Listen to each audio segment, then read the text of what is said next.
All right, so Bismillah, alhamdulillah, wassalatu wassalamu ala rasulna. Welcome everybody to our Islamic Finance podcast.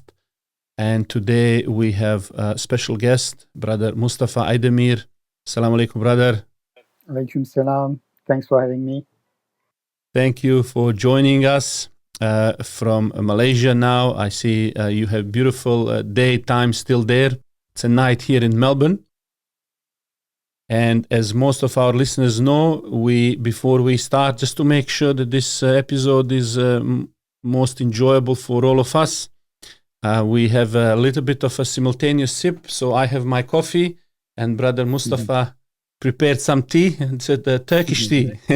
That's correct. So, Bismillah, we say 3, 2, 1, Bismillah. Bismillah. Alhamdulillah, very good. Alhamdulillah. Coffee makes, and the tea, I learned somewhere I read that tea, in terms of consumption, Turkey is number 1 in the world. Probably. We have a cup of tea around every 1 hour, 1 cup. That's it amazing. Eight cups per day, which is then a record in the world. I read that too. I had today Turkish tea. I had a little bit of actually nice shish kebab in beautiful Turkish restaurant here. Went with my daughter, Miriam, who normally does a podcast with me. And we had nice tea and some baklava. So the baklava was amazing. Some people know how to do it very well. I know that they have a lot of different techniques. All right. So the Turkish tea is very important. You have this double pot, right? The Turkish semaver, we call it. And the trick in the semaver is you have the tea with the leaves in the top and the cooking water in the bottom. And then the tea leaves never cook. There is never cooking water because the cooking water over time makes the tea bitter.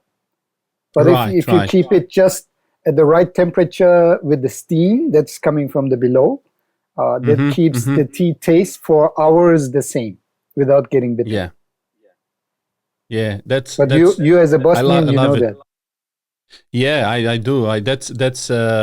We use the same kind of technique, but it's Turkish. We usually mix it, but that's a unique, I think, Turkish way. And then you can, of course, make it a bit stronger or weaker depending on the taste. So for us today in the podcast, we are in the 3rd season. We are talking a little bit about earning a livelihood and everything to do with that aspect of our lives. We are generally following the book by Imam Muhammad Shaybani for this season. And from time to time, I have some guests who talk a little bit and expand on that idea. So for our listeners, Brother Mustafa he's got very colorful life, rich with experience from different areas that will be very interesting for our discussion today. And just for few information, and then maybe you can fill the details. You are currently senior investment analyst at Saturna, which is investment firm with over $5 billion in assets under management, which is originally headquartered in USA. What is it, before I go into other areas of your rich biography, what is your current role? What does it mean to be senior investment analyst? And what do you actually do? What does that mean, current job? Right. So thanks for that. I am working for a great company. It's called Saturna. It's an investment firm. And we run some of the biggest Islamic funds in the world. The well-known ones are the Amana funds, the Amana Gross and the Amana Income, 2 big funds in the $1 billion range. I think the biggest is $2.5 billion with the Amana Gross.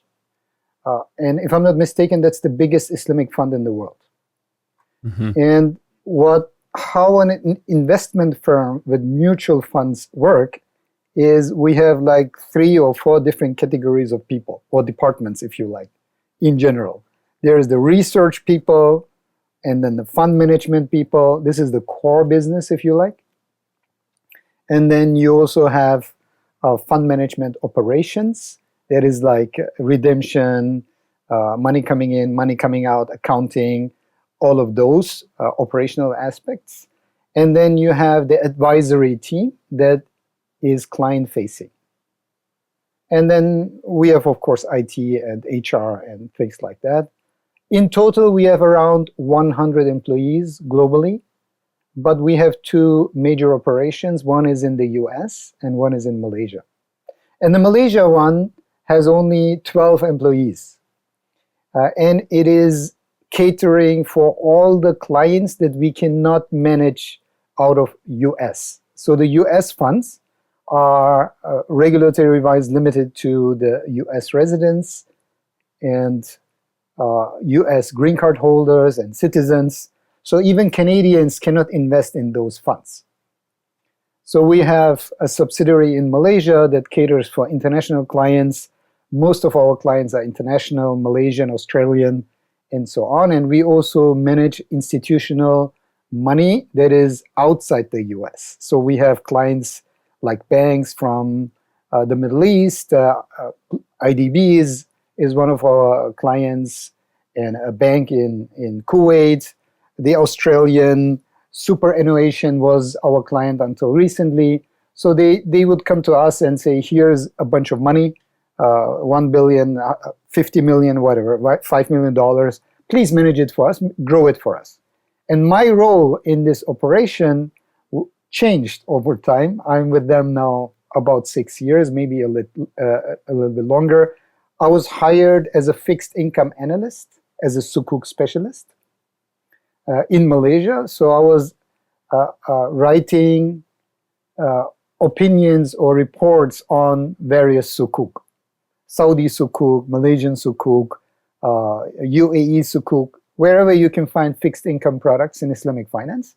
I was looking at them. It was a very tedious work.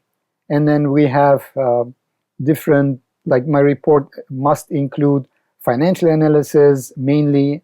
Then we also look at the risks. And then finally, we look at the ESG ratings, which means we do our own ESG ratings since a very long time. And when all three show potential or less risk, then we would suggest it to the portfolio managers. And an investment firm would have a core recommendation list of securities that portfolio managers can choose. And once a security is promoted into the recommendation list, it's upon the portfolio managers to choose and build their portfolios. So my role was a fixed income analyst at the beginning, and later, because we are so small, I do like a little bit of IT. I have IT background as well, so I whenever there is like a project related to IT, online portal, things like that, then I'm the prime candidate to be appointed. But also, we'll talk about it hopefully later. I love communicating with clients. That keeps you, connected to the outside world. So more and more, I moved into the high net worth client communication advisory role, and we don't have that appointment yet. But it's fair to say I'm the head of the retail strategy at Saturna. I take care of the high net worth clients. Anything related to them, they want to, communicate this investment strategy that they would like to follow, or evaluate what potential other investment opportunities are there. Then they would come to me. So, what did you find with, let's say, high net worth clients? We are talking about individuals or institutions? So I cover only the individual investors. Institutional is a different department, but I'm also handling all the Arabic-speaking peninsula, North Africa and the Middle East. Turkey, whenever there is an institutional client from there, I am their go-to person, single point of contact. And what they usually aim for is a specific return on invest on an annual basis, and we Mm-hmm. try to identify how to provide that to them. Is there a typical request, like they have a number or asset class in mind, or what's the typical conversation with high net worth individuals that you have? So we usually talk about three areas, Almir. Number one is market outlook, what's happening. Is the world collapsing, or is it like opportunities that are missing? FOMO is a topic sometimes. That's like all related to current developments around the world. Mainly central bank interest rates, money printing, crisis, trade issues between America and China currently, things like that. Or the crypto is a topic, right? They say like, hey, it's going up like crazy. Do I miss out? Is this halal? Is this haram? Is this jaiz? And that's also something I keep on asking you. So that's one area. The other area is related to their performance. They would tell me what I'm earning is not enough. Can we add some more risk, right? Maybe for the younger generations, investment firms like us have a lot of opportunities to invest based on risk. So somebody who's like risk averse, usually older people or less wealthy people, they would go for a medium risk strategy that would entail probably what the pension fund gives you. They want to beat that. In Malaysia, for example, that's around 5%, 5 to 6%. And then, somebody who can take on more risk, younger people, they would go for a growth strategy that would probably ideally beat the mother of all indexes, which is the S&P 500, and that gives an annualized return of around 8% in US dollar. So these are around the numbers. If we can beat them, we are very happy. But every investment fund that we have, regulatory-wise, must have a benchmark. So our internal objective is basically to beat the benchmark. But because I'm talking to clients, that's often not enough. They would say, hey, the overall market is going 10%, you give me only 8%, why? And then it's not enough to beat the benchmark. So they ask you about the environment, all of the question, what's happening. Then they ask you about specifically risk-return sort of relationship. And what did you say was the last one? The last one is we didn't talk about it. The last one is their personal situation at this point in time. An example is a Chinese Malaysian client. By the way, we do only Islamic investing here in Malaysia. We have a license only for Sharia compliant operation. But believe it or not, half or maybe even more of our clients are non-Muslims. And that's also the case for our American operations. So what they would basically tell me, like an example is this Chinese guy. He would say, I want to retire. I work for McKinsey. Right now I have this much money, but my retirement goal is, let's say $5,000 a month. I want to retire. Is this money enough, or do I need to top up with my personal account until I reach that portfolio objective? So that's quite interesting, I think, for a lot of our listeners, younger people, to see the mind of somebody who is very wealthy and how their mind is working. They are not just jumping into investment because of what they see in the media, but if I understood you correctly, they want to first understand terrain. And that reminds me of the Sun Tzu Art of War, who says that before any battle you need to know the terrain, you need to know your enemy, and need to know yourself. In this way, they understand what they are getting involved with, what is the risk that they are facing, and also they are very mindful of their own situation, requirements, and what they actually need to get out of it. I think there is that idea out in the world where we see as these rich people who are investing, and as somebody who is just, they're getting lucky, and then they may be negligent, but people take care in very responsible way of what they are doing. That's a very good point. Dealing with high net worth client taught me that they would seek professional fund managers rather than trying it themselves. And they would not think about, I can do it myself at all. They would think like, hey, my expertise is in oil and gas or in consulting or whatever, retail. But Saturna is my fund manager. So anything related to investments, they would choose a fund management company like ours or others, our competitors, and then they would handle their investments with them.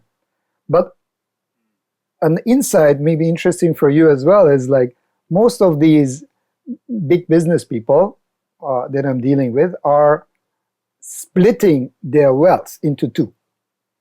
That's very interesting for me. I learned it from them, right? So they have a family fund and they have their funds for the business.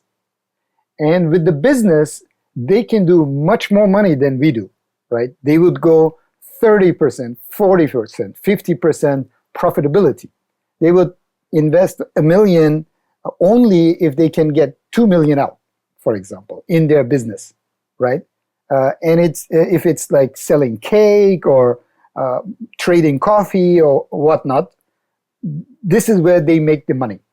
But when they make their money, like a layman would think, why would I give you money for just 5 to 10%? I can do 30%. But when there is a crisis, then they would like really decrease their business investment money a lot. So what they do is they slowly build up their family, if you want, wakaf, and then they keep it at a certain manageable risk with return. And this is how they live. And whatever happens to the business, this money is secure for their family. Yeah, that actually makes a lot of sense. So you have like something that you live off. It's just your security, it's your base, it's your family. You don't want to stress and risk. And then you have something like a play money, which you can take more risk. And I think what I like in all of this, the question that they are posing, and that's some advice I heard some people give before, is that when you get financial advisor, get somebody who also educates you along the way. So they trust you, they give you, but I guess what they're seeking in return is that they get educated. And that seems to me what you're doing. So what do you see these days is a challenge in, let's say, for Saturna or investment firms these days? That's a sophisticated question. We can probably remember all the mega trends that is happening in finance. One of them, probably the biggest theme, is sustainability. Being sustainable is very, very important. And we at Saturna started, alhamdulillah, very early with being sustainable. As you yourself know, Islamic finance is already a very sustainable model. But sustainable means different things to different people, right? So a women's right activist, for her, sustainable means a lot of women in the management, in the board. Or animal lovers, for them, sustainable means no animal testing. For conservative Muslims, sustainable is no interest, no riba, no speculation, right? Or follow my Islamic rules. Sustainable means different things to different people. This causes a challenge. There are no real standards in what is sustainable. Example is in Europe, interest can be sustainable if it's not too much. But in Islamic, it's absolutely not sustainable. We cannot have interest. So for them, sustainable in ethical finance, ethical banking does not necessarily mean it is sustainable for other people. So that's a challenge. Another challenge, if you allow me, is the entire move to robo advisory with a push of a button. You can download an app, and then it allocates some of your money, some of your savings into something you don't really know, you don't really care, as long as the information is presented in a nice way, in a nice chart. And then you say, I want to buy Apple. Boom, you have Apple. I want to buy Google shares. You buy Google. And then you want to buy crypto, and you just push the button and you buy crypto. That's really a challenge for us. The challenge is, are these investors taking on too much risk? Or is this like a form of gamification, right? It's like you're bored, you're sitting in front of your TV in the evening, you had a tough day, and you're like, let's see what my money made. Oh, it's too little. So let's take on some more this and that, right? So they don't really know what they're doing. I want to be careful in how I articulate that, but there is a tendency that they take on more risk than they should. And looks to me, these robo-advisories, you are relying on some sort of algorithm to make number of decisions for you, and you are sort of just looking at a very generic sort of picture, and then you're choosing these portfolios which are already predetermined. I understand on one hand that's probably not something that, let's say, most of the serious investors would go for. I would think due to the low cost of the robo-advisory kind of services, automation, this is something that is appealing probably for new, youngish investors who just want to buy into the pool of like these ETFs or something, assets, and then feel that they are maybe starting. Like, do you think that something like that has its role in kind of getting people to start? And how far do you think people should go with these kind of automated services? So there are good things and bad things in everything, as we know from the Quran.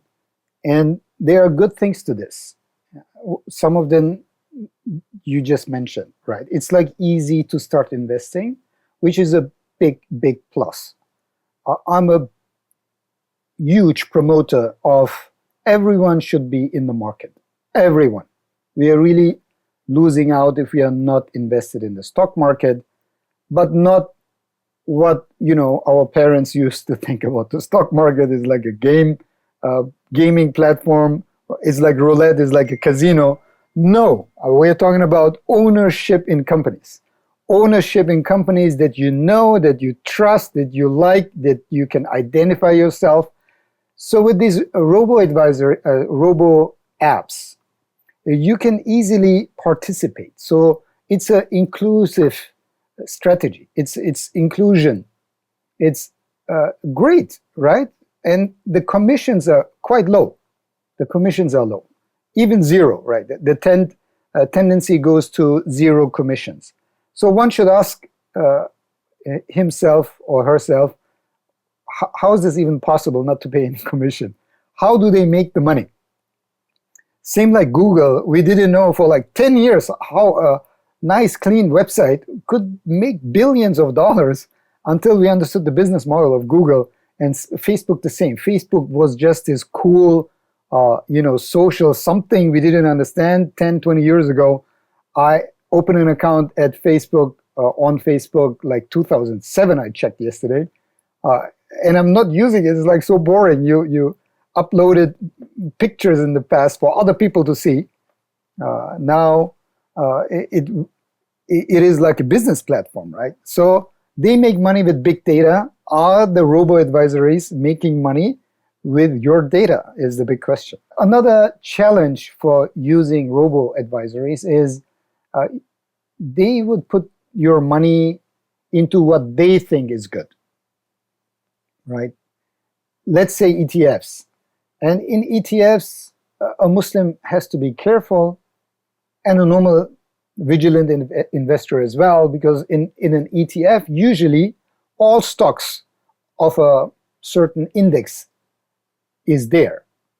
And this can be a bad company as well, right? A company that you wouldn't invest in a normal time or after analysis, or non-Sharia compliant stocks would be in such an ETF.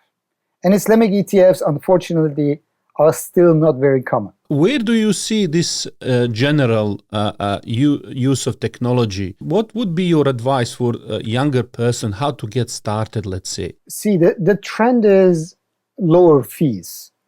So I would start with that, right? Look at how much fees you can save. That's usually something people overlook very easily. Funds usually charge sales fees in the beginning, meaning you invest $1,000, they charge 5% sales charge. Then in your portfolio, in your account, it just shows 950. And then you want to take out your money, they charge another 1%, 2%. So without doing anything, you already lost in the first 1 or 2 or 3 years, 2% each year. So no fees is actually a good thing, or low fees is a good thing. But long term, this is here to stay, is part of automation, autonomous handling, artificial intelligence, machine learning, and so on. So I hope, I'm rather optimistic when it comes to future technologies. And I think if an app on my phone would, from all my activities, see what is my actual risk and neutrally, without like benefiting any company, allocate my resources in a portfolio that optimally or perfectly matches my risk profile based on my age, based on my experience, based on my income, and so on, then it would be a great thing, right? How do you assess this risk? So when we talk about risk, we have to clearly differentiate that we are talking about an investor's own risk profile. The KYC, yeah, know your customer. So that is like your risk level, or the risk level that you can absorb, that you can take on. And that's easy to calculate with like the 5, 6, 7 basic questions of risk management, right? So basically it would be a measure of how risk averse you are, and if you can take on more risk but you're not, meaning you're losing out. So without going into more detail, it's basically what we said earlier, based on your age, your income, disposable income kind of elements, has nothing to do with the overall market except your employment security, job security. How do you match your personal then to the outside world? We have different asset classes. Stocks is one asset class. It has a certain risk. And then you divide the stock risk, the equities risk, into developed markets and developing markets. And let's just take the developed markets, the Western market, European market, and American market, or North American market is one. You take that market stock and then split it into 3 again, right? It's like blue chip stocks, medium-sized stocks, and small caps. And you have the same 3 for developing markets. You have big blue chips in Malaysia. They are very small, to be honest. And then you have medium cap and small cap stocks in Malaysia, or Indonesia for that matter, or Vietnam. So now you already have 3 and 3, meaning 6 different risk categories. And all of these categories have a statistical probability of achieving certain performances per year based on historical evidence. Developed markets have the mega index called S&P 500. We want to beat that, and that is around 8% over the last 100 years. So if blue chips in a developed country like America can perform 8%, that's a benchmark for us. Meaning then we would match if your profile is suitable for that risk or not. And if yes, you should be in that market. If you like keep cash only in your bank account, that gives you 0% return or 1% return or 2% return, and you can have 8% return in America or in a developed country somewhere, then you should, participate from the 8%. You have very, very deep experience in a lot of different areas, and you work in management consulting, in software technology industry, also oil and gas. You're now PhD candidate at Institute of Islamic Banking and Finance in Malaysia. You are deputy president of Musiad Malaysia. Musiad is what I understand like a business association that is connected with investing and connecting businesses or opportunities for doing trade and business with Turkey. And you are also vice chairman of the Merger and Acquisition Committee in Turkey. So looking at that, and I want to get a little bit into your thoughts about what's happening in Turkey, but tell me, what sort of qualitative difference does your experience make in the decisions that you need to make? Right. Good question, Almir. Only now I can start answering your question. What does it take to be an analyst? Is about two things, I would say. Maybe a bit simplified, but it is good to simplify things. Number one is you need to understand the world. So what education you did to understand the world and how the world works is helpful. That can be like, I want to put a hierarchy based on my own humble opinion, political sciences. Number two, or this is absolute number one, I would say, because it covers all areas, social, economic, socioeconomic, whatever you think. Like policymakers need to understand and have the intelligence to see what's going on. Not easy to be, tricked into some protest on the street and then you change your constitution. No, cannot be like that. So political science, number one. Number two, what other majors or studies would make you understand the world is economics, right? So is about unemployment, is about central bank policy, it's macroeconomic policy making that makes you understand the world. And if you want to add some more elements, is like you travel around the world, like you, Almir, or me living in several parts of the world for whatever reason. Can be migrating because of war, can be career, or can be just like backpacking around the world. That adds to your understanding the world, right? And then ideally, I usually tell young people when they ask me what to study, one major is not enough anymore. So the standard of studying only mechanical engineering is not enough anymore. Only finance is not enough anymore. You need finance and psychology, or engineering and something else. Okay, coding, software. At least show me two majors. If you can add 3 or 4, oh my God, you make yourself much more interesting for companies that need to hire you. And then think about analyzing the world to find megatrends, the future of energy, the future of infrastructure, a hyperloop or the boom, the jet they are just developing right now, innovating to zero carbon world, right? You need this multidisciplinary knowledge background in order to tackle the big problems of today's time. And number two, maybe very simple, and I stop there, is you need common sense. Common sense. You need to think just basic logic. Is this possible or not? And a big example of that is Warren Buffett. Warren Buffett never invests in something that he doesn't understand. Or if it doesn't make sense to him, he just says, forget about it.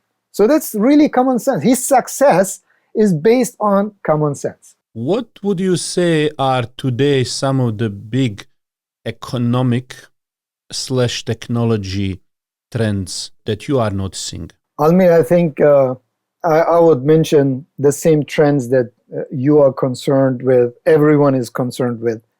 Like the number one of all right now is probably climate change or the climate crisis. I truly believe within the climate change, we need a significant change of behavior by the entire world population to tackle that issue.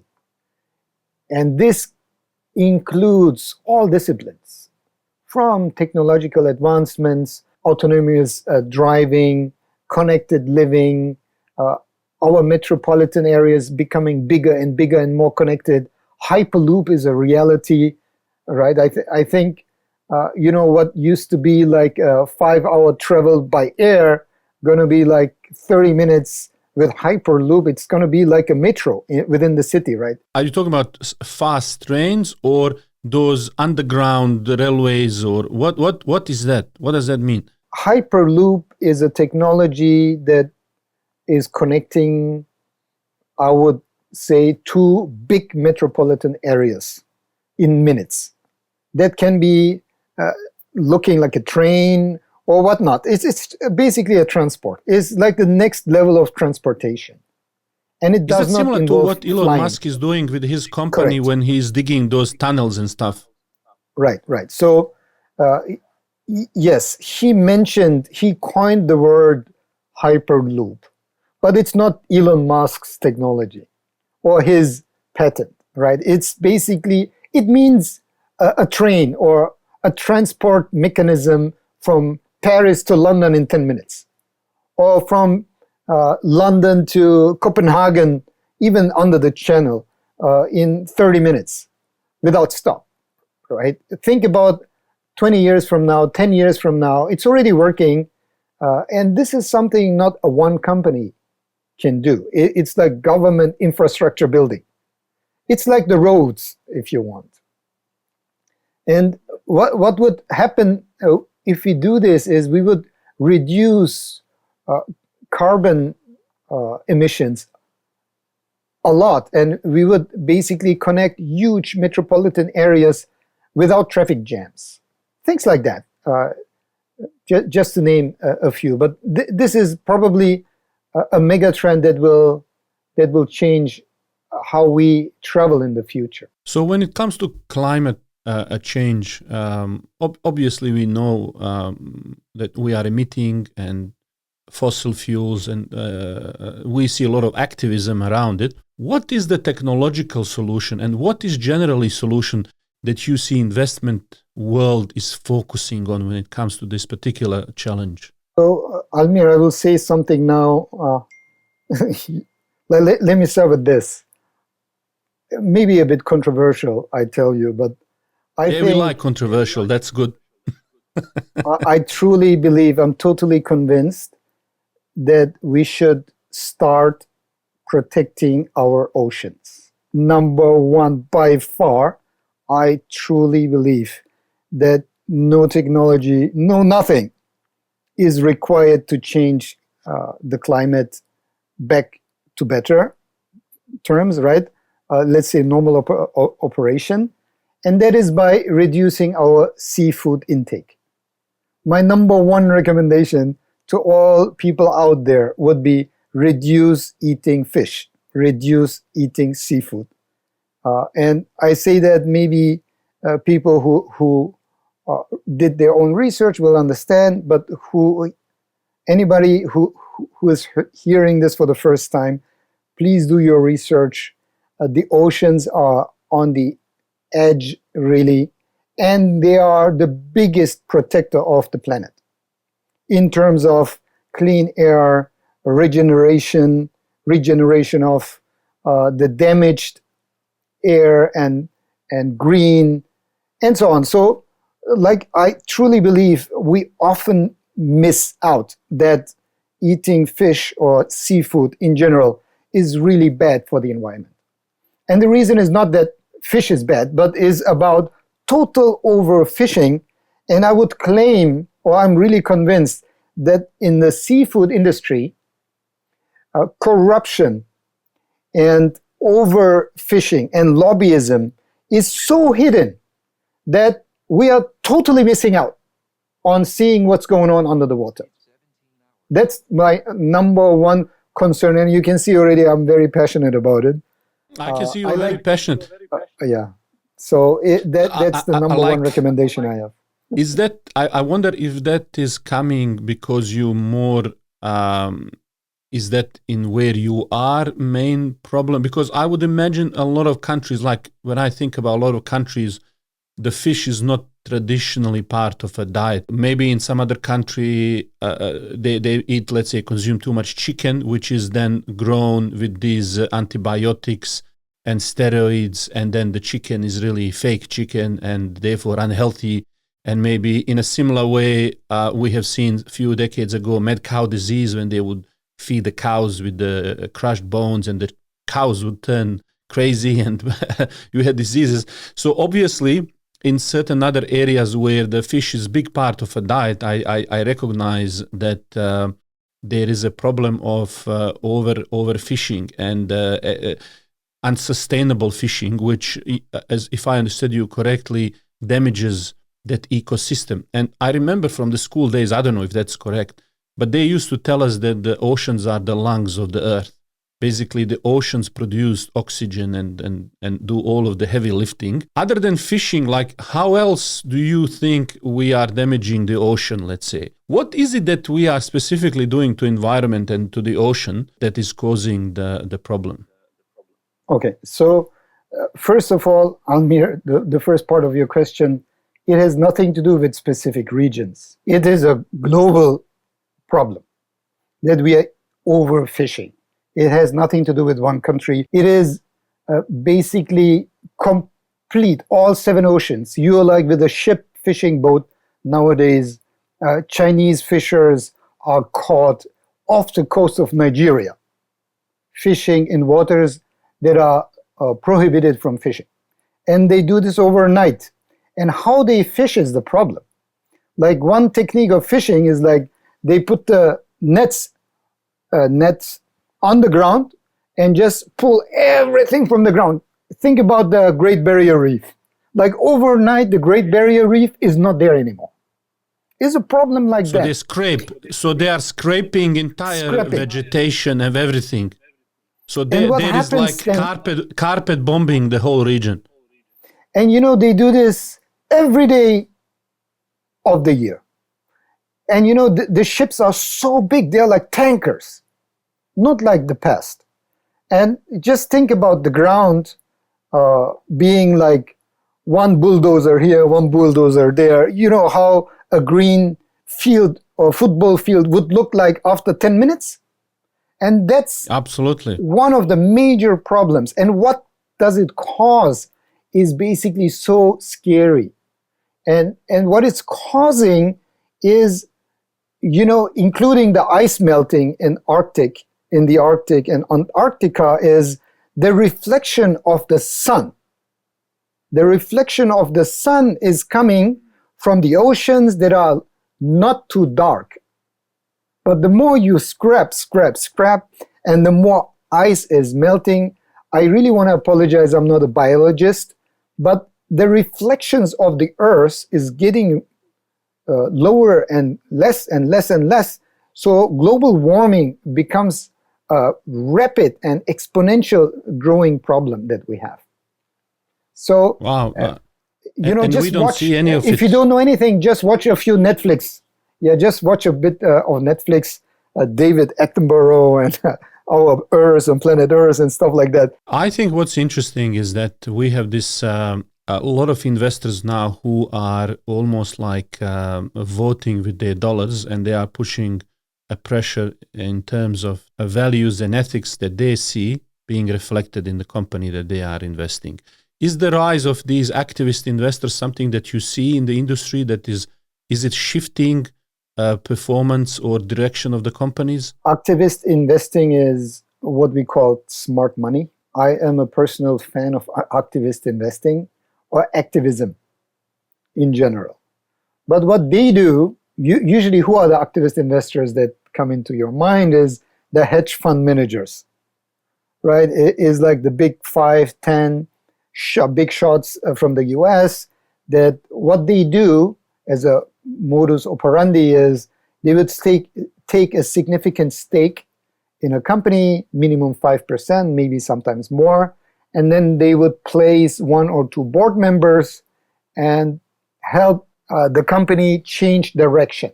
And what they would do is like they would do their own research and would say, you should merge with that company. If you don't do that, you are destroying shareholder value. But they do this only to benefit themselves, which is fair in a capitalist system. But wouldn't it be great if we can do activist investing towards a better world? And I guess it comes down to what you believe in. People who believe in certain things, like I could imagine if you have a very strong position, let's say on fishing and how it's done, and you are very aware and you follow that, and then when you're making these kind of decisions, those decisions will reflect that value. What do you discuss in your PhD when it comes to these issues? Like, is there a higher benchmark than just, okay, this passed some Sharia compliant filters, but like, here is another target? I mean, I'm asking you this because I'm thinking in terms of the leadership. Where does the leadership comes into this picture? Like, what is the next beyond just what is halal, let's say? Totally understood. So let's try to understand what ESG investing is and how we apply it. Then leadership is like the main role in this. So how it works theoretically, like now I'm an academic head-on, is the better you follow sustainable criteria, the better will be your performance in the stock market. Why is that? It is because you're managing certain risks better than other companies. Over time, this leads to ultimately better performance in the stock market, right? And think about oil and gas companies. They are taking on more environmental risk. But when they blow up, and they make a lot of money, but when BP in the Gulf of Mexico blows up one of their platforms, the entire company's value drops by 50%. Right? Over time, you want to avoid such risks. So sustainable investing or ESG investing is like to identify a certain risk in the environmental area, social area, and governance area. And when you talk about leadership, then you talk about the governance. And corporate governance is defined by how a company directs and controls its resources, right? So when you, it's fair to say if you have a good corporate governance structure in a company, that's the main key issue or key differentiator to other companies, your peer companies, to outperform over time. And some of the metrics maybe so that our audience can understand what we are talking about. In governance alone, ESG, the G stands for the G factor, corporate governance, is who is in your board. And these people, like let's say 20%, 30, 50%, would be able to bring in an outside view that is not blind within the company anymore. Usually who's sitting in the board is like the CEO, the ex-CEO, the ex-ex-CEO, or connected people, shareholders, and they're like so long in the board that they often don't see what's going on outside, or they miss out on checks and balances because everybody knows everybody and his son is working with my son and so on. Becomes so like an echo chamber of the same sort of views are repeated. Yeah, one element is board composition. We cover it on the board composition. And board composition can be divided by how many women are in the board, foreigners are in the board, different education backgrounds in the board. Think about only lawyers, only 70 years old or higher, and only white men. Make a different decision than some young people from Europe and from Middle East and from Asia, women and men, engineers and accountants and lawyers mix, right? So the more diverse the board is, the more likely decision-making is better quality. And this ultimately translates into long-term performance. So my PhD is about really putting numbers behind these theories and checking if somebody with a more diverse board, which I can catch by the numbers, is outperforming their peers in terms of, I look at the banks, so in terms of non-performing loans, in terms of stock market, in terms of whatnot, efficiency basically. And then you have other elements in, like lobbyism. Is the company paying lobbyists, politicians or not?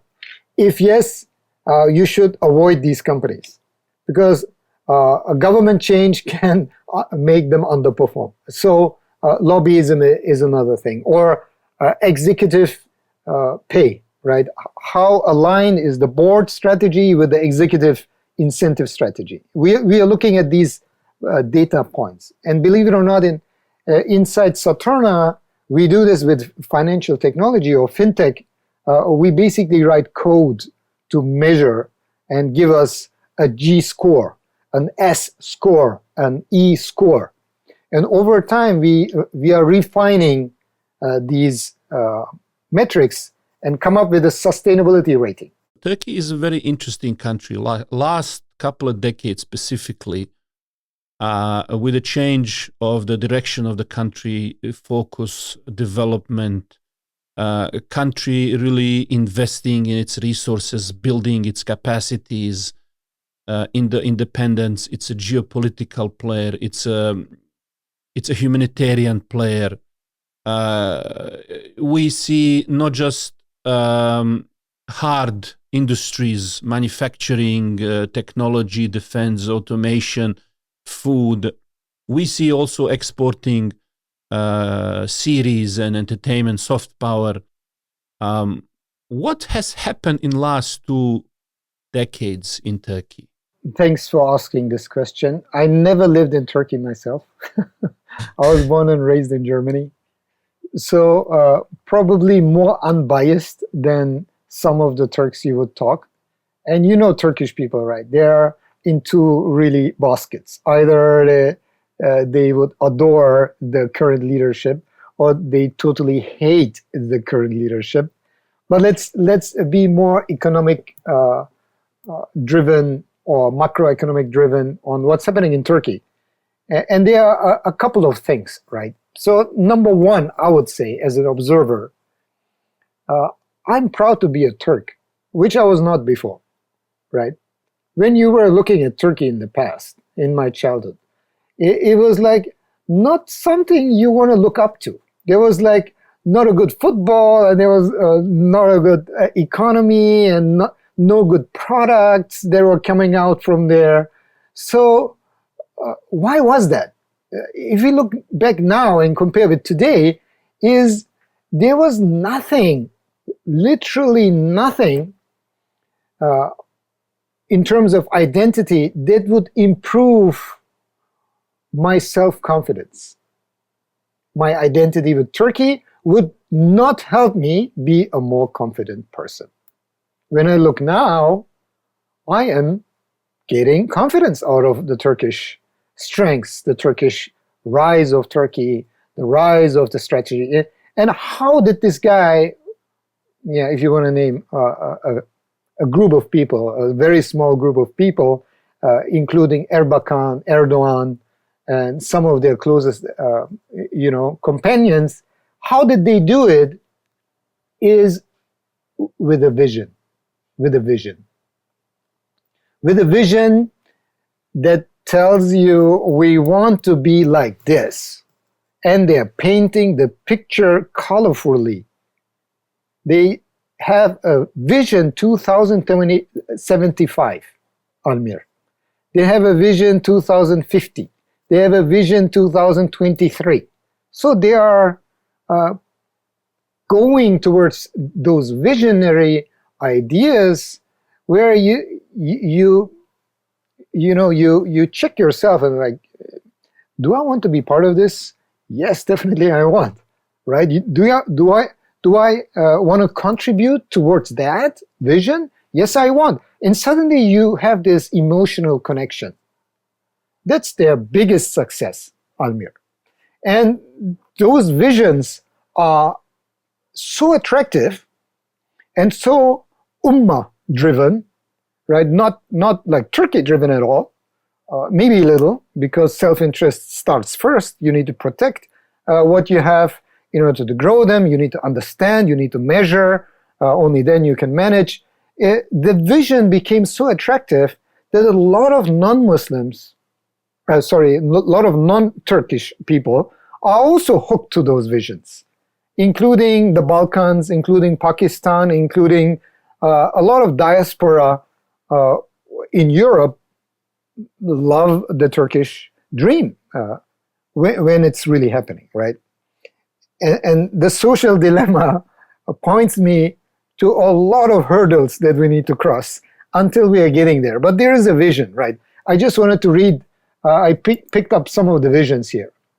Turkey will become the top 10 economy, one of the top 10 economies.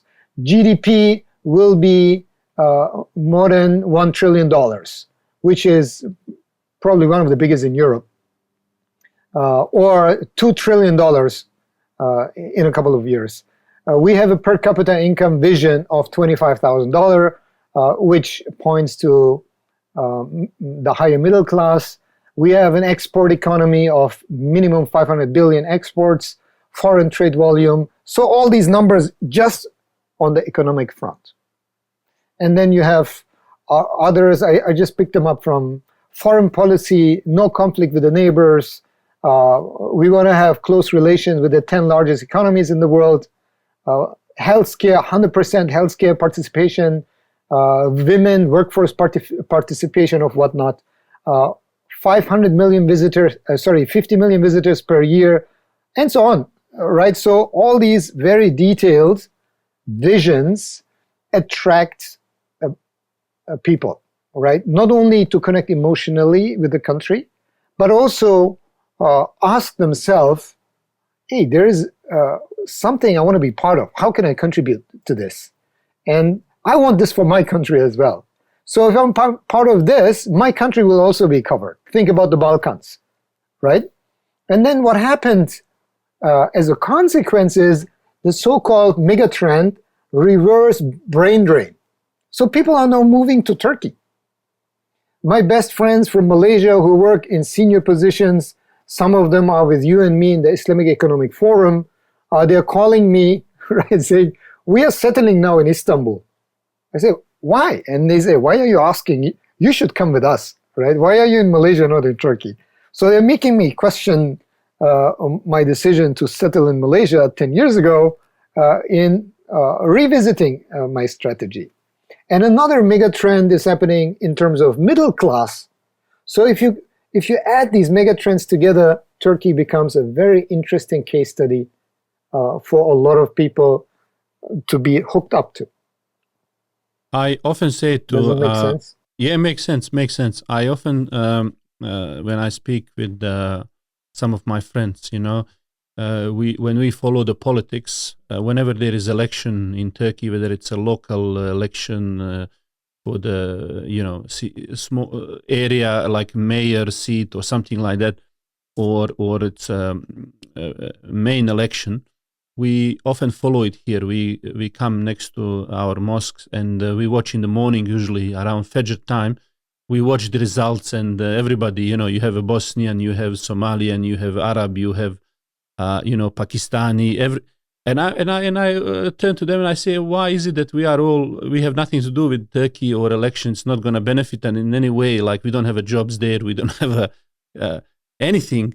Why is it that we are following? And there is something that resonates with us in the direction of the country and what the leadership is doing.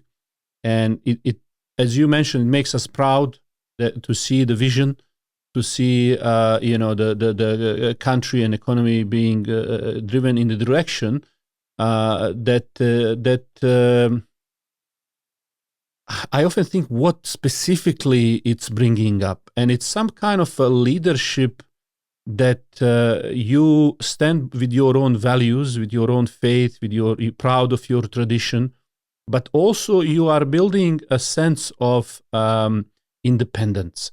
And so when we see a Turkey that wants to be independent, proud of who they are, there is something there. There is something there that resonates, because I guess what more and more, especially as a Muslims we see in our countries, is that appetite for independence and strength, where your values guide you.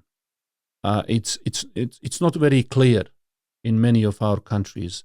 And so when we see, for example, Turkey, like especially we discuss, let's say, last war in Azerbaijan, when they were really decisively won with the use of the homemade drones, and defense independence, I think in Turkey is now in 70%. Like, just when you see these kind of indicators, the country is building itself.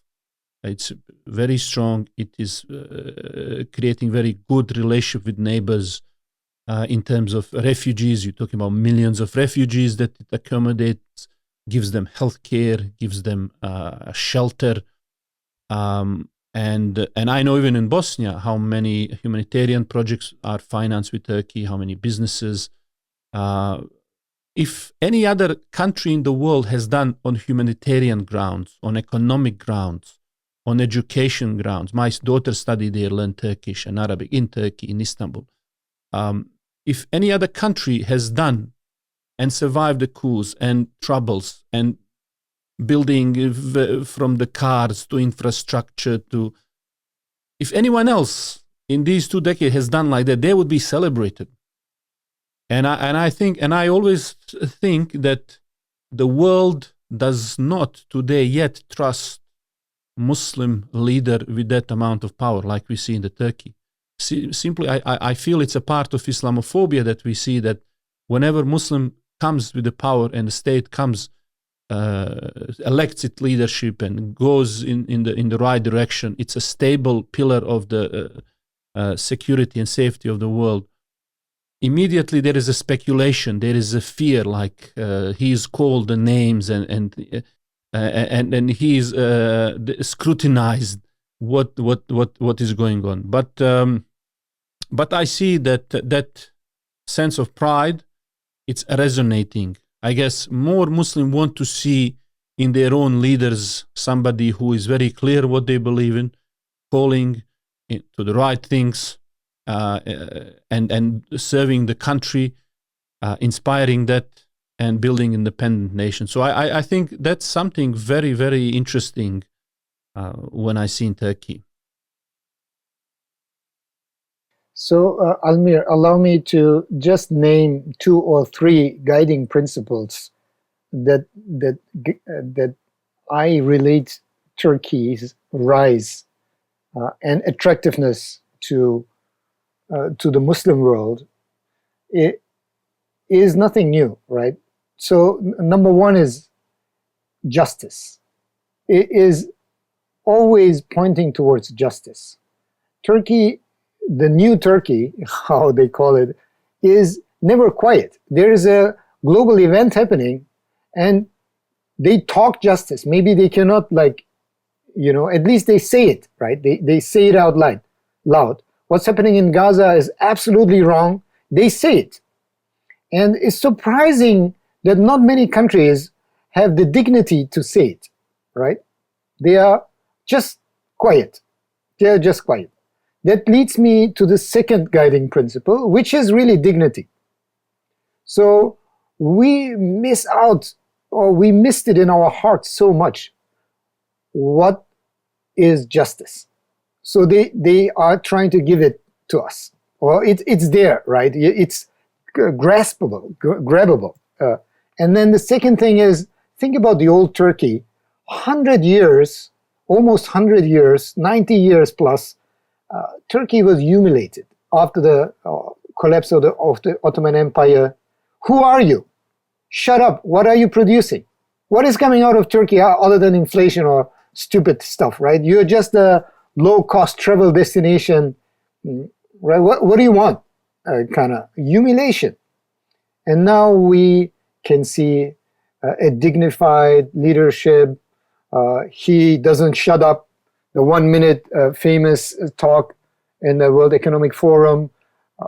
And then in order to speak justice, you need security and safety, and you need independence. And you need an independent, defense strategy. Yeah. And if there's Absolutely. injustice in your neighboring house in Azerbaijan, you help them. You take sides. You don't say like, well, I'm really sad, but what can I do? This is unacceptable for Turkey, and they are saying it. And this is what makes it interesting. It's like a movie, right? It's like the resurrection movie. You don't know why, but anybody who's taking money and being a traitor is like, oh, how could he take the money? Doesn't he have dignity? Right? And this is the feelings, that the emotions that we are sharpening again in the Muslim world, sharpening again among 2 billion Muslims. And Turkey plays its role, and it plays a good role. And there used to be a vacuum in that area, and they're filling the vacuum. And of course, it's not all perfect right now. A lot of things to do, but it's for everyone to decide if they're on the right direction. Yeah, I think just to finalize with that, and that's where I think for me leadership is in terms of economy. I see Turkey really producing results. I was there just before Corona when that massive airport opened that can accommodate. I think that once it's at full capacity, it will be the largest airport in the world in terms of yearly movement. 200 million passengers per year. I mean, so many mega projects, even in terms of the healthcare. I know a lot of people who are going there for treatment. People investing in real estate, people investing in all kinds of technology. I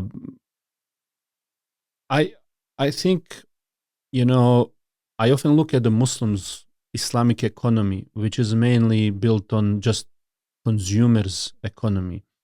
Many of our main so-called hubs of Islamic finance are simply reduced to shopping centers where other people come to sell what they're producing. And this is where I see the game-changing strategy from Turkey, where the Turkey is now producing really everything that we are consuming. So yes, we are starting from behind, like just thinking of that electric car that Turkey is. That was a consortium, I think 4 or 5 different companies coming together to produce the car. These are not small things. You were sending me some of the semiconductor projects that are happening, and you also sent me, I think, some of the videos talking about that industry. These are billions of dollars industry, very difficult to get in, but Turkey is taking on these very strategic industries. There is a semiconductor we talked about before, privacy, but there is a semiconductor in every device, from your basic and anything you can think of that runs electricity. There is a semiconductor, and producing them, it's a major strategic issue. Most of them, I think, in Taiwan produced, and so Turkey is taking on the very sophisticated. It's not just those simple low tech level project, but it's rising in terms of sophistication and the competence. And what do you think? What would be the leadership lesson for us to take from the Turkey, and also at the same time advice that you give to the listeners in terms of their own career development? If I have to think about a few principles that we just talked, right? It's very attractive for me. If somebody's on the justice side, that's like a lessons learned for me, right? You need to be, whatever happens, you cannot compromise on justice at all, and dignity. But Turkey is also, like, think about all the enemies within the country already that hate the leadership, really literally hate. Do they do different policies with them? If you ask them, of course, yes. But if you look to their lives, it's very inclusive. It's very inclusive. So inclusivity is on the rise in Turkey. Also, female participation, she economy, right? So there is like services only for the women, like it should be in Islam, right? Women have their own last name, they have their own wallet or own wealth. You cannot take it away from them. We have female-owned companies that are successful, Almir. It's like I'm representing a company from Turkey. Allow me to do a marketing for them is Mimya. Mimya, I never heard of Mimya before. And then I bought a company in Malaysia for a small amount of money with somebody leaving the country. And then they were representing Mimya. So I had a call with the CEO. And it was such a strong personality lady out of Istanbul with hijab. She was like, boss, like a leader you want to just follow, right? With all my experience in Korea, I want to work for her kind of mentality or personality. So I'm talking about the rise of such personalities in Turkey is encouraged. Like all the processes showing that female leadership is developing at a rapid pace. And another good example, other than this lady I have personal experience, is Madam Ambassador of Turkey to Malaysia, Dr. Merve Kavakci. Her daughter's video is circulating on social media currently because she was the translator of the Biden-Erdogan meeting last week. And she was banned in the old Turkey, stripped of her citizenship just because she wanted to keep her hijab, and she won a regional election to be a member of the parliament. And then she had to leave the country. She was not Turkish anymore. Because she entered parliament with the hijab at that time.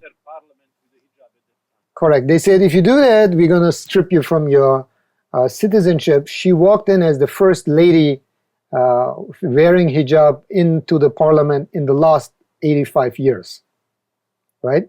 That was 20 years ago. Fast forward 20 years, she developed herself, did a PhD in America, became a lecturer at the Georgetown University in Washington, D.C. Her father is a big scholar who initiated or started up a couple of schools in Texas. And then they came back to Turkey with the pardon of the president. And then she was asked or appointed as the first non-career diplomat position ambassador to Malaysia, one of the most strategic countries for Turkey's partnership in the region. And she's doing a great job. She is so amazing. Like, I'm such a big fan. You can hear it already. Okay, so I usually want these interviews or podcasts to have like a actionable recommendation for anyone who is listening and maybe take some lessons out of it. I recommend looking into your skill set, right? What is the most crucial skill or gift that makes or breaks a success? And that's for me, like you mentioned it before, the skill of communication and the ability to understand others before being understood, right? So that's why I'm very much drawn towards the entire topic of communication between humans, between families, between societies, companies, mainly related to empathy, the ability to really listen to Almir Colan, understand where he's coming from, what he wants to tell me, what is driving him, what are his emotions, and then, communicate and tell him what I want to tell him. So this ability can be learned, or this skill can be trained. And that's empathy. Empathy. I'm talking about, these moments where you sit in a meeting and you feel like, hey, immediately or very quickly what's going on between the participants, but you never met them before. But the guy next to you who invited you into the meeting, he has no clue what's going on, right? That's how I would define, anecdotally, what is empathy. And if you don't have that, that creates so much conflict and unhappiness in people, right? So you say something, the guy answers something completely different. Like, wait a minute, this is not what I want to talk about. I wanted to say something nice, but you misunderstood, right? So this all conflict can lead to real problems that are unnecessary and that is consuming, our energy on a daily basis. So I would recommend everyone to look into what is communication, how do you properly say A, and the guy sitting in front of you understands A and not B. And imagine like the most intelligent, well-educated guy, and nobody understands him. He doesn't have the ability to communicate properly or efficiently. So that's something I would highly recommend everyone to take as a friendly nasiha, as an advice to look into, and then think about the communication between man or humans to Allah, right? Which is covered in ibadat, right? So you talk to Allah, you thank Him, you ask things from Him. That's also communication. And your communication skill in empathy can be developed by ibadat, right? You're like, Allah, something very bad happened to me. Like, did I do anything wrong? Kind of question, right? To understand what Allah wants from you. Khushu or taqwa, right? And then we jump from man to Allah communication to man communication. And that is covered in Islam under the category of akhlaq, like adab, akhlaq, right? So how do I need to be with my parents? What are the requirements to being a good neighbor? How come like somebody can enter Jannah by doing a lot of ibadat, but is very bad with the parents, very bad with the neighbors. The wife is not happy, screaming around, always bad, negative. So akhlaq and ibadat are very much part of this communication I'm talking about. And then the last thing that we earn our money, partially Almir, you and me, in Islamic finance, is about the communication man to business. And when I say man, I mean humans, right? Human beings in the business world, meaning transactions. And this is covered in Sharia law under mu'amalat, right? Imagine somebody who's really good in ibadat, really good in his ahlak, but then he's cheating on the tax. He's not weighing his apples correctly. So we need ibadat, ahlak, and mu'amalat as the three pillars that drives the Islamic economy, the new generations in Islam, our younger brothers. And our responsibility is to talk about this communication issues that we should avoid. And I'll stop here. Thank you. I wish to thank you very much for everything. And I'll put some links where people can reach you and connect with you on LinkedIn and maybe some other platform where you are available. And any other last words that you have for us for the end before we close? Thank you to my Abi, my big brother. For me, you're a role model. We don't have many in the Muslim world. One of the big weaknesses we have is we need to look up to people. And role models need to know their responsibility for the younger people. You take care of me and other people like me. We like what you're doing, Almir. I want to thank you for having me in your podcast. Thank you very much. And we really appreciate your time and wisdom, and we learn from it a lot. And dear listeners, thank you very much for your listening. And we hope, inshallah, to see you next week with a new episode. And if you have any suggestion, who would you like me to interview and topics you want me to discuss with them, please let me know. For now, that's all. Thank you very much. Assalamu alaikum.